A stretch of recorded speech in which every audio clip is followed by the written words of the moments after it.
Socializing 82. I read a news article a while ago, which I wanted to briefly discuss.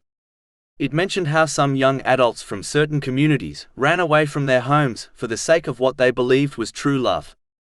Muslims should note that a major sign of true love is when one directs their beloved towards the obedience of Allah, the Exalted, which involves fulfilling His commands, refraining from His prohibitions, and facing destiny with patience according to the traditions of the Holy Prophet Muhammad, peace and blessings be upon him.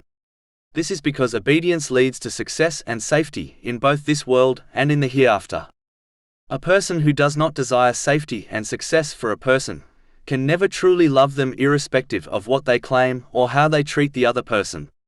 The same way a person becomes happy when their beloved obtains worldly success, like a job, they will also desire their beloved to obtain peace of mind and body in both worlds. If a person does not care about another obtaining safety and success, especially in respect to the next world, then they do not love them.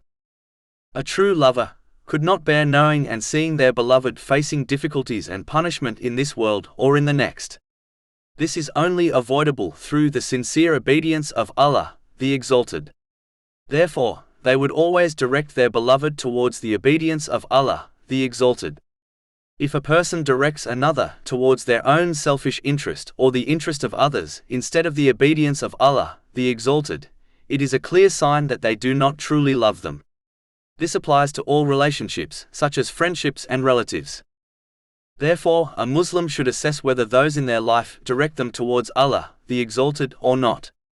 If they do, then it is a clear sign of their love for them. If they do not, then it is a clear sign that they do not truly love them.